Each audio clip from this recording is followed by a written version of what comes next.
Hey, what's up, Liron here. Thank you for joining me. In today's video, I want to address a question I've been getting a lot recently, and that is, do I have a practice schedule or do I create practice paintings? Do I ever practice watercolor? Which sounds obvious, but it really isn't. So let me address this.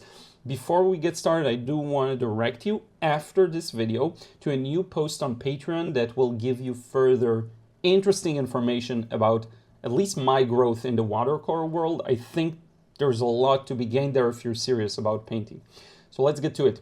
The main thing that hit me as soon as I read a bunch of these questions is I don't really have a practice schedule. I no longer practice at all. I think practice can end up being some kind of an avoidance or a middleman that is unnecessary on your path from point A to point B. So you want to, master a certain skill, improve a certain result you get. The thing is, you can just get there. Now I'm going to explain what I mean by that, but you don't have to introduce an intermediary such as practicing. So when someone tells themselves, I'm going to practice watercolor painting 3 times a week for an hour every time, there is this assumption that if I do that, I will end up improving my results. Now, while that may be true, it actually will not get you what you want, because what often happens is that kind of an intermediary goal you introduce ends up being your end goal. Very quickly, the reason you were even going on that path gets forgotten, and you will always try to satisfy that intermediary goal. And I'm sure this happened to you before in many other areas of life where you make a commitment to do something and it just doesn't work. You commit to whatever, working out X amount of times a week, doing this, doing that, habits, morning routines, whatever. Usually when you look back at things you've done a couple of years ago, the result after the fact, retrospectively, you'll notice it didn't work. Now, if something worked for you, that's wonderful. But very often, the result is it did not work. Now, things usually don't work when they are done in that way of a commitment to oneself.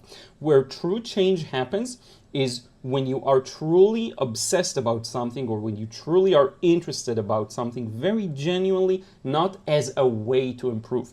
So if you really care about something, very naturally, as part of the process, you will do whatever it takes to get there. And this connects to what I said earlier. Instead of, let's say I have a really big trouble with covering up large areas with watercolor and I just always get a patchy wash.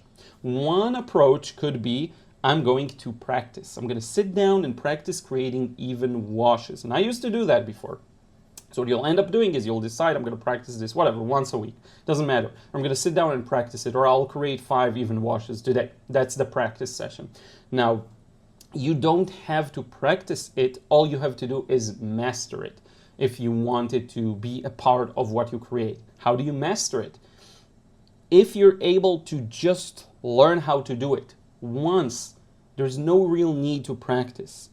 So if you're able to cover, right now, if you're able to cover up a page with an even wash, that's it. You don't need to practice this skill. The problem people run into is they aren't able to access that skill while they're painting.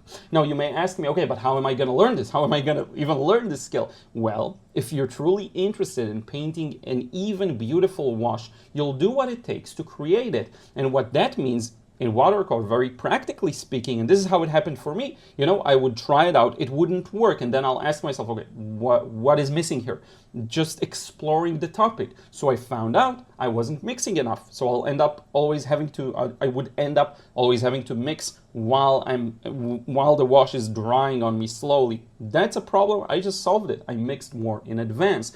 At some point, I discovered that if I go over a certain level of darkness, of consistency of water to paint ratio, I'm just not able to keep up unless I use a very large brush. So first off, I started using a large brush. Second, I started not going over that consistency, because if it goes drier than that, it's going to be very hard to maintain the flow, right? So this is the act of figuring out the problem and solving it right there on the spot, as opposed to practicing, as opposed to making a commitment and in delegating your success to some kind of a mystical, non-existent intermediary / middleman that is the act of practice. So in essence, you don't have to practice. You don't have to really do anything on a consistent basis every time to solve these problems. That this is heresy, is that how you say it? What I'm saying right now is blasphemous.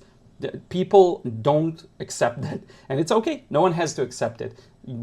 Go back and check in your own personal experience. But from my personal experience, when I look back, none of the things I practiced actually led me to success. Now, did I paint? Yes. Do I paint? Yes. Do I paint consistently several times a week? Yes.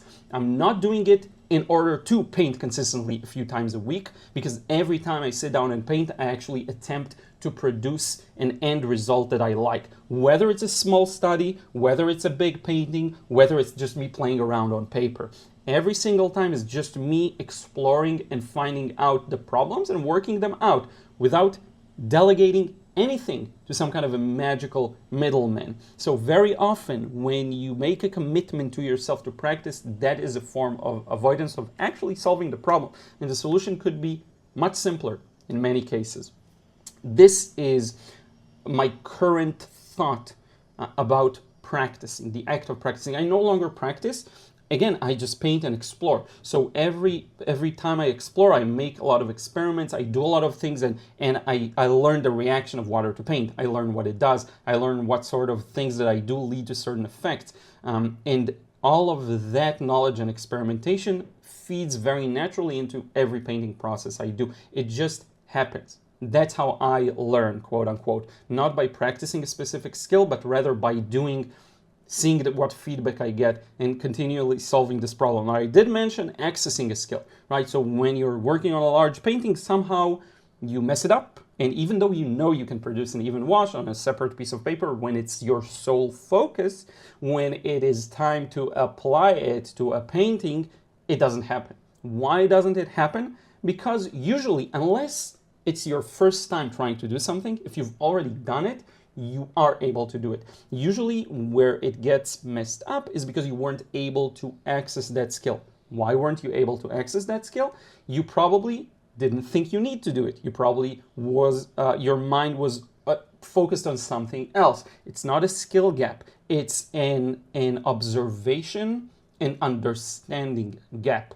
Once you understand how to incorporate a skill into a painting while you're in the heat of battle, so to speak, the problem is solved and no further action is necessary. Now, when you look at this kind of a process and you go back to commitment or committing to doing a practice session once a week about this, once a week about that, these things don't work. And this actually applies to a lot of different things in life, probably everything. So when it comes to working out, getting in shape, the best times when you will have the best, I can look back in my experience and say that the time I got in my best shape of my life was when I was doing jiu-jitsu, and it wasn't a commitment to do it, it was an obsession.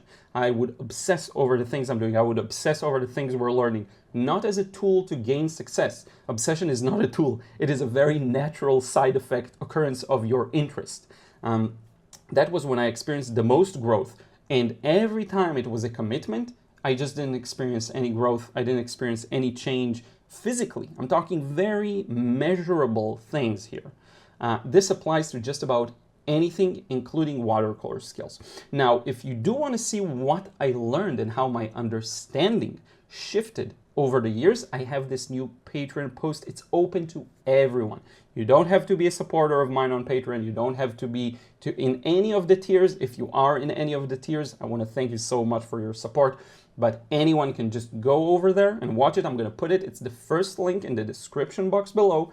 If you're truly interested in mastering the medium, not improving, not getting better at it, not getting better results, but mastering it, making it your own, the kind of thing where you create your own techniques and ideas and everything just works, you're seeing the matrix. That's what it is. Check out the post. I think it may have some valuable information for you. I'm going to tell you what you're going to find there, okay? It's not me selling you anything. Check it out. It's open for everyone. What I'm sharing there is I'm basically grabbing a painting, a bunch of paintings from every year of my watercolor journey since 2016. I have good documentation of my paintings since 2016. So you're going to see for 2016, 17, 18, 19, 20, 20, 21, 22, 23, and some of 24. I'm going to share with you exactly like some representative paintings, maybe like 8, 4, 5, 10 of every year, and what I was struggling with and what solved it for me for good, what solved the struggles, the things I realized, the things I understood. I highly recommend you check it out if you're really serious about watercolor painting. So I'm going to put a link down below in the description box. Be sure to check that out. Once again, I want to thank everyone who does support me there over on Patreon. If you want to receive credits at the end of the videos, consider doing that. And yeah, don't forget to subscribe, like, let me know in a comment your thoughts, or let me know in a comment on the post on Patreon. And I will see you in the next vid. Take care.